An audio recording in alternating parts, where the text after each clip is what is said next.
635페이지 다차원 배열 전달. 다차원 배열을 함수 인자로 전달하는 거예요. 그럼 1차원 배열에서 이미 적용되었던 규칙을 생각해 보면 뭐를 전달하면 되죠? 1차원 배열에서 보면 첫 원소의 주소 플러스 원소 개수를 전달하면 됐었죠. 그럼 똑같은 원칙을 다차원 배열이라고 했지만 우리는 2차원 배열을 생각해 봅시다. 2차원 배열을 전달하고 싶다라고 했을 땐 뭐를 전달하면 되겠어요? 주소와 행의 수와 열의 수, 이렇게 두 개의 차수를, 지금 원소 개수라는 건 1차원의 차수를 얘기하는 거잖아요. 여기서도 각각 2차원 각각의 차수를 전달을 해주면 됩니다. 이렇게 원칙을 생각하고 이제 봅시다. 지금 2차원 배열을 선언하고 있죠. 이렇게 선언하고 있어요. 그런데 여기에 숫자를 생략했죠. 1차원 배열에서도 숫자를 생략할 수 있죠. 그런데 2차원 배열에서도 숫자를 생략할 수 있죠. 그렇지만 여기에 있는 2, 3은 생략할 수 없다는 거 아시죠? 최고차항의 숫자만 생략할 수 있습니다. 선언할 때. 그것은 무엇을 전제로? 선언문에서 초기값을 준다는 전제로. 지금 이렇게 초기값을 주기 때문에 이 초기값에 의해서 여기 무슨 숫자가 들어갈지 정해질 거기 때문에 비워놓을 수 있는 겁니다. 그렇다면 이 3이라는 이 부분을 비워놓을 수 없는 이유는 무엇이었죠? C 언어가 행우선 저장 방식이기 때문에 만약에 여기에 1, 2, 3, 4, 5, 6, 7, 8, 9 이렇게 9개의 값이 들어와 있어요.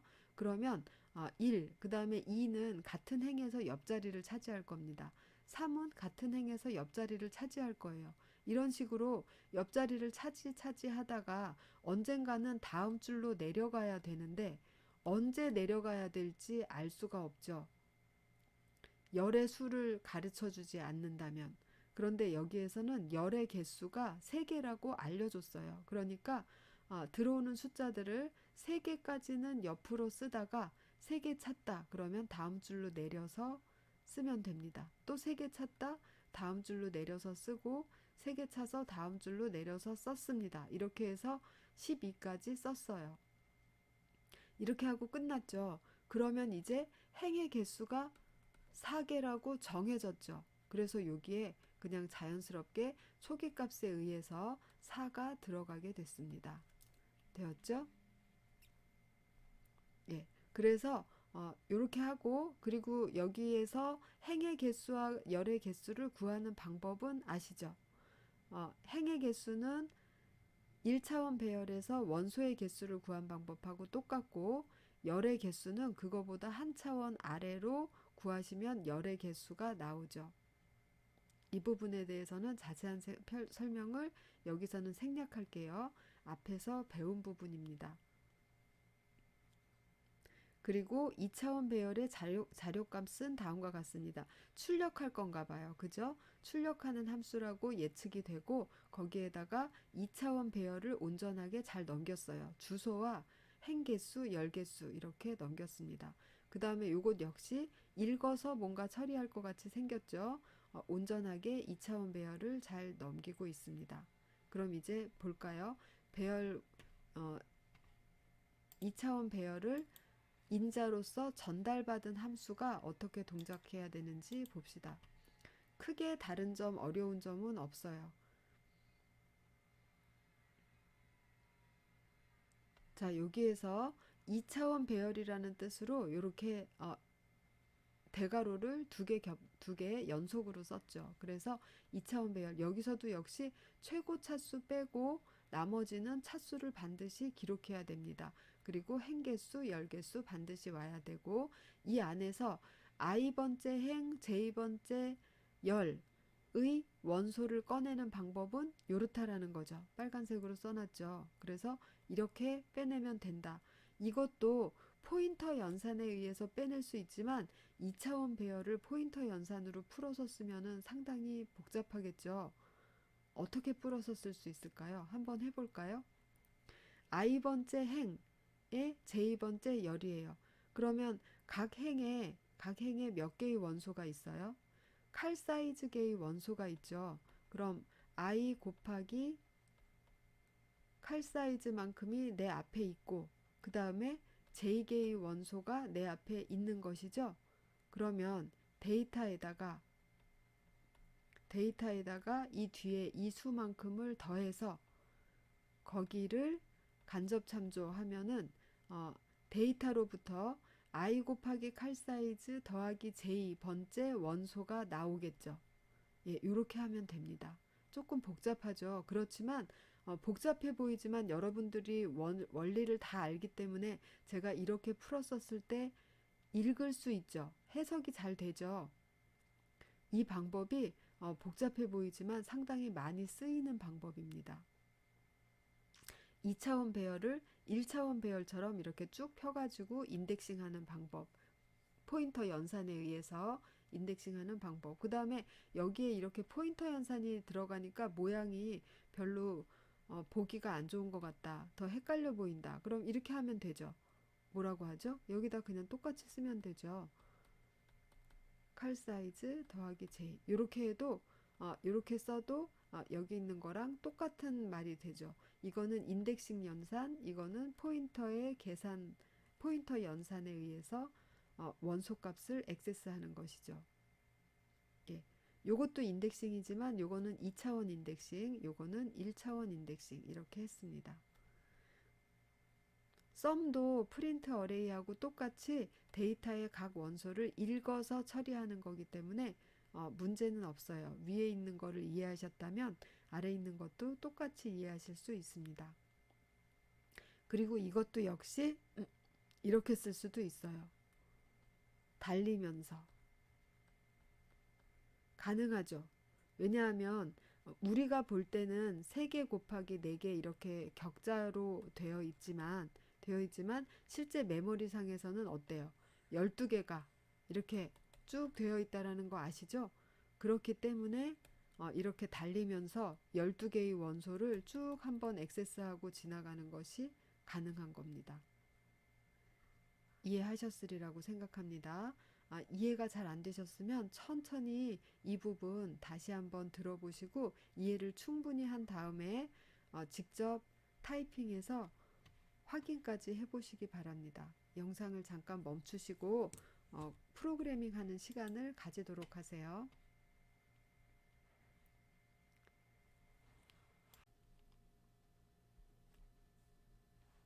다음은 새로운 내용인데요. 638페이지 가변인자를 해보겠습니다.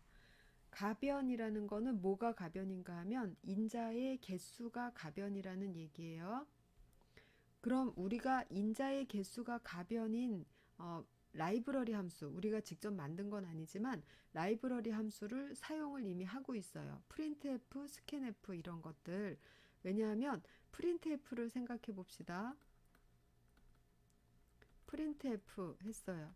그런 다음에 %d, %d 이렇게 했습니다. 그런 다음에 뒤에다가 이럴 리는 없지만 그냥 상수로 1, 2 이렇게 줬어요. 이럴 경우에 printf의 인자 개수는 몇 개인가요? 3개죠. 앞에 요거 문자열 하나, 뒤에 1개, 2개 이렇게 됐습니다. 그러면 이렇게 된다고 생각해 봅시다. 이렇게 했어요. 그러면 이때 printf의 인자의 개수는 2개죠. 즉 printf라는 같은 함수가 인자의 개수를 가변적으로 처리하고 있죠. 이것이 바로 variable argument라는 것입니다. 이런 게 필요할 경우가 많이 있겠죠. 굉장히 유용하게 우리도 계속 쓰고 있잖아요. printf, scanf. 그러면 이러한 성격의 가변 개수의 인자를 받는 함수는 어떻게 작성하며 그 함수 내부에서 어떻게 이 가변 인자를 읽어서 처리하는지를 배우는 겁니다.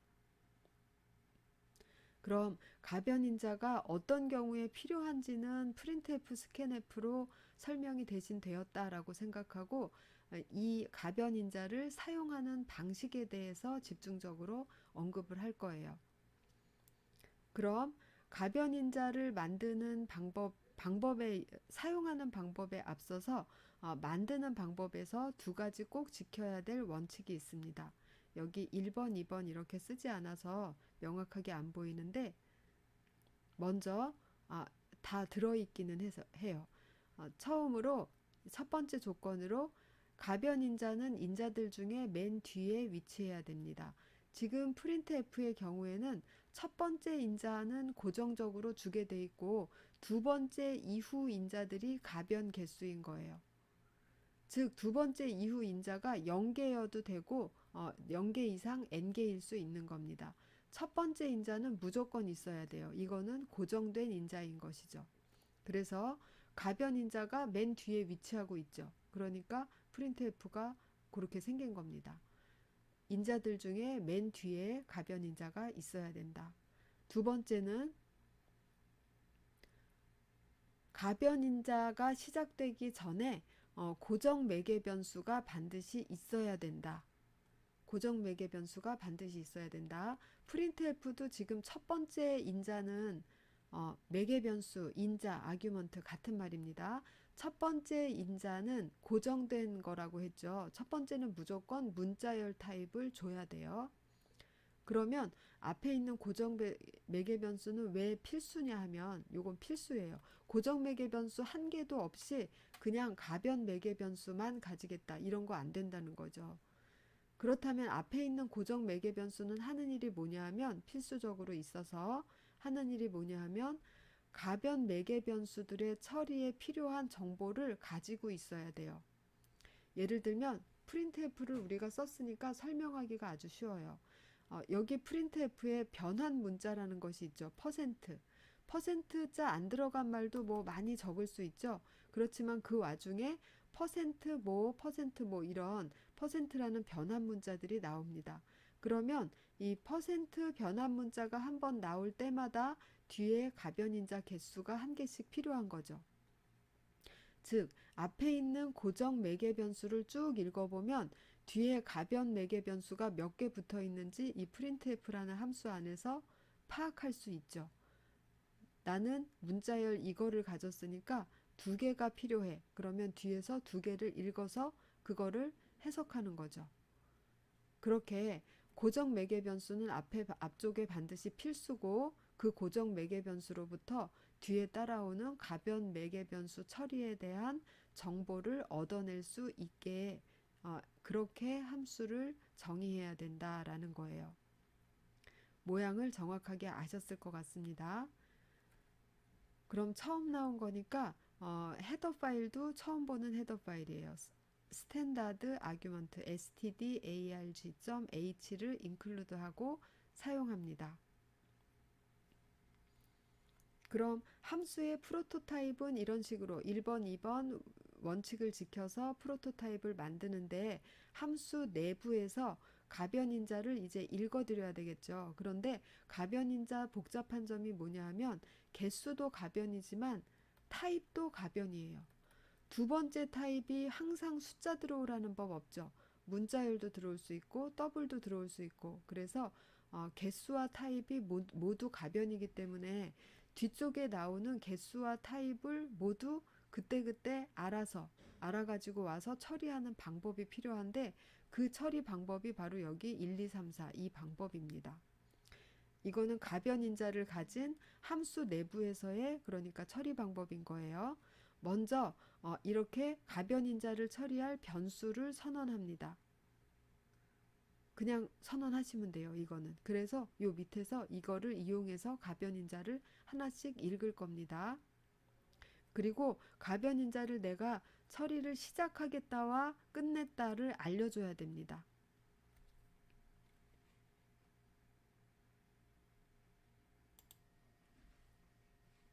그리고 두 번째 단계를 보기 위해서는 641페이지 위쪽에 그림 14-12에 오른편을 봅시다. 오른편을 보면 두 번째 그 코멘트로 가변인자 처리 시작 이렇게 하고 VA 스타트를 부르고 있죠. 거기에서 ARGP를 주고 그 다음에 뭘 줬어요? num ARGS 아마 뒤에 있는 가변인자의 개수를 얘기하는 것 같아요. 그죠? 개수를 얘기하는데 numARGS는 뭐를 의미하는 거냐면 첫 번째 인자를 의미하는 게 아니라 가변인자 앞쪽의 마지막 고정인자를 의미하는 겁니다. 즉 앞에 지금 printf도 그렇고 여기 예시로 둔 함수도 그렇고 고정인자가 딸랑 한 개죠.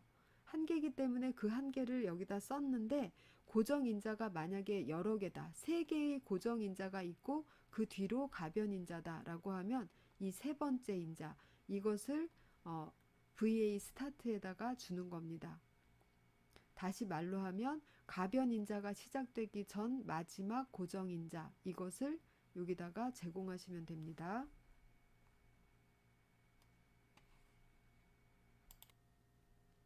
세 번째 단계는 VAARG 아규먼트라는 함수로 실제 가변인자의 값을 꺼내는 거예요.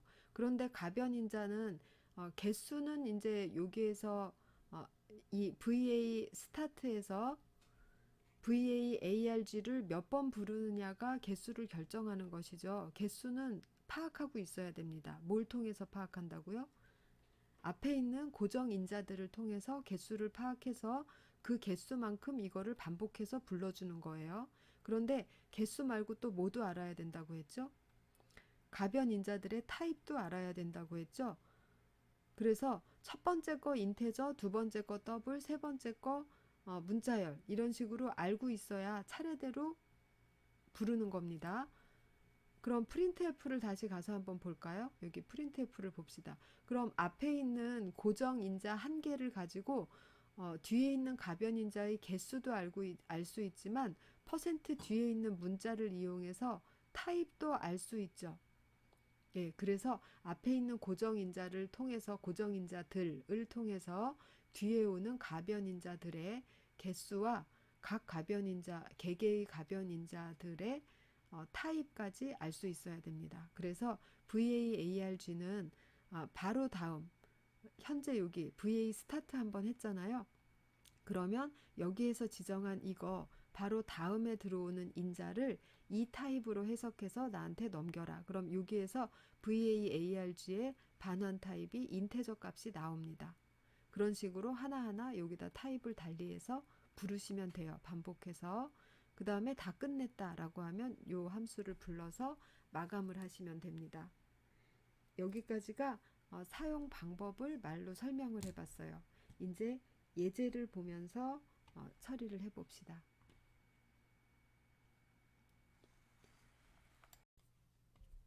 이제 가변인자 처리 함수를 실제 사용한 예를 보도록 하겠습니다.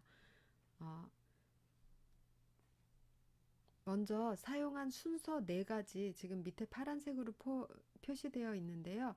그 4가지를 보기에 앞서서 가변인자 개수 가변인자의 개수 정보와 각 가변인자의 타입 정보를 앞쪽에 있는 고정인자를 통해서 알 수 있어야 된다고 했어요. 그 조건을 갖추고 있는지 먼저 검사해 봅시다. 이게 가변인자 사용하는 함수의 프로토타입이에요. 그런데 앞에 카운트라고 쓴 거 보니까 개수만 주나 봐요. 그럼 뒤에 있는 거에 전달되는 거에 타입 정보는 전달하지 않고 있다는 얘기예요. 그럼 안에서 어떻게 꺼내는지 봅시다. 요거 그냥 고정된 얘기고 이것도 고정된 얘기예요. 그리고 요거는 마지막 고정 인자니까 이거를 줬죠. 그리고 꺼내는 부분을 보면 어쩔 땐 뭐 어쩔 땐 뭐 이런 게 없이 그냥 무조건 더블로 고정시켜서 꺼내고 있어요. 즉 타입 정보는 전달하지 않고 이 함수는 무조건 더블 타입만 받는 함수로 작성한 겁니다. 그리고 개수는 고정 인자를 통해서 전달했어요. 그럼 모든 정보가 다 갖춰진 것이죠. 그래서 여기서 시작 함수, 시작 변수 선언하고 그리고 시작되는 고정 인자 제공하고 그 다음에 썸을 할 거니까 썸을 할 변수에다가 0으로 초기화하고 그 다음에 개수가 지금 고정 인자로 넘어왔으니까 그 개수만큼 반복하면서 인자를 읽어내고 있죠. 읽어낼 때의 타입은 고정값이니까 그냥 무조건 더블 타입으로 읽어서 그거를 쭉 더합니다. 더한 다음에 반환할 때는 지금 에버리지잖아요. 반환할 때는 자기가 쭉 더한 거에서 개수를 나눠서 반환을 하고 있습니다. 이렇게 해서 여기 전달된 5개, 이 5개 값의 평균을 반환하는 함수를 작성했어요. 가변개수 인자를 사용하면 굉장히 유용하죠. 나열을 해야 될 때는. 이렇게 그냥 내가 5개인지 6개인지 신경 안 쓰고 2개만 넣어도 되고 5개, 6개 넣어도 되고 그때그때 다르게 넣어서 어, 평균을 편하게 구할 수가 있습니다. 이렇게 작성을 하시면 되고요. 그런데 지금 이 경우에는 타입 정보를 넘기지 않고 있잖아요. 타입 정보를 같이 넘겨줄 수도 있겠죠.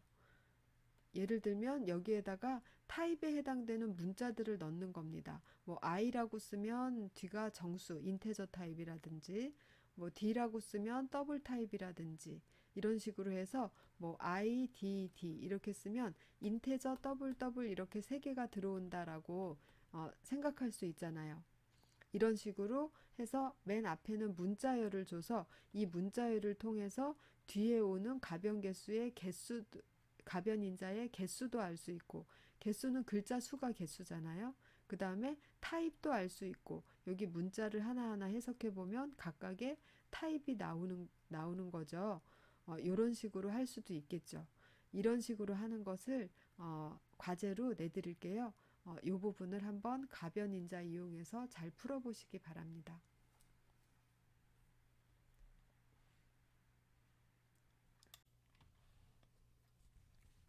다음 642페이지 아랫부분 중간 점검을 한번 보겠습니다. 다음 가변인자가 포함된 함수 원형에서 오류가 있으면 찾아서 설명하는 거예요. 오류가 없으면 그냥 없다라고 말씀하시면 됩니다. 3개가 나와 있는데 첫 번째 거는 어떤 오류가 있나요? 여기서는 지금 함수의 원형만 보여주고 있기 때문에 함수 내부에서 가변인자를 어떻게 처리하고 있는지 부분은 안 나와 있어요. 그러면 함수 원형에서 지켜야 될 조건은 2가지밖에 없었죠. 어떤 게 있었죠? 가변인자는 반드시 고정인자 뒤쪽에 맨 뒤에만 나와야 된다. 그 다음에 앞쪽에 가변인자 앞쪽에 고정인자는 1개 이상은 꼭 있어야 된다. 이 2가지 조건만 갖추면 가변인자를 포함하는 함수의 프로토타입으로는 합격인 거예요. 그럼 봅시다. 첫 번째 거 보면은 앞에 고정인자가 아예 없고 여기다 점점점으로 표현한다라는 얘기를 안 했네요. 다른 설명만 하고 네. 가변인자가 있는 부분은 함수 프로토타입에서 점 3개를 찍어서 표현합니다. 그럼 여기에서 펑션 1은 점 3개만 딸랑 가지고 있으니까 맨 뒤에 가변인자가 위치하는 건 맞는데 그 앞에 고정인자가 1개도 없다. 그래서 안 된다. 그 다음 2번째 거는 가변인자, 고정인자 다 있는데 하나의 원칙을 안 지켰죠. 가변인자는 항상 맨 뒤에 존재해야 된다. 앞에 모 컴마 모 컴마 쭉 나오다가 맨 뒤에 컴마 점점점 이러고 끝나야 된다는 거예요. 그거를 안 지켰다. 3번째 것도 마찬가지네요. 가변인자가 이렇게 중간에 끼이는 거 안 되는 거죠. 가변인자의 위치는 항상 맨 마지막 위치, 맨 오른쪽이어야 됩니다. 가변인자의 구현 4단계는 무엇인가요? 먼저 가변인자를 사용하기 위해서 포함해야 될 헤더는 stdarg.h 헤더 아시죠? 그리고 구현 단계에서 써야 될 4가지는 먼저 처음으로 변수 선언을 해야 되죠. 처리할 변수 선언. 자, 앞에 있는 함수를 보면서 체크를 합시다. 여기에 있는 이 4단계를 써보라는 얘기예요. 한번 VA 리스트에 해당되는 변수 한번 선언하고 그 변수를 다 썼으면 후리시키는 엔드 시키는 함수를 한번 불러야 되죠. 앞뒤에 요게 무조건 있어야 되고 그 다음에 이제 첫 위치를 알려주고 반복해서 처리하기 위해서 첫 위치를 VA 스타트로 알려주고 그 다음에 VLG, ARG를 여러 번 부르면서 가변인자를 차례대로 꺼내는데 이때 각 가변인자마다 타입을 달리 할 수 있다라는 게 중요한 거죠. 다양한 타입을 다양한 개수로 받아들일 수 있다. 여기까지로 정리를 혼자서 잘 하실 수 있으면 되겠습니다. 예, 여기에 주는 것은 지금 여기에서는 우연히 그 아규먼트의 개수가 들어갔지만 여기서 주는 건 아규먼트 개수를 주는 게 아니라는 거 아시죠? 최종 고정 인자를 여기에 주는 겁니다. 뭐가 다른지 정확히 아시죠? 예, 헷갈리시면 안 됩니다. 그럼 여기까지로 정리하겠습니다.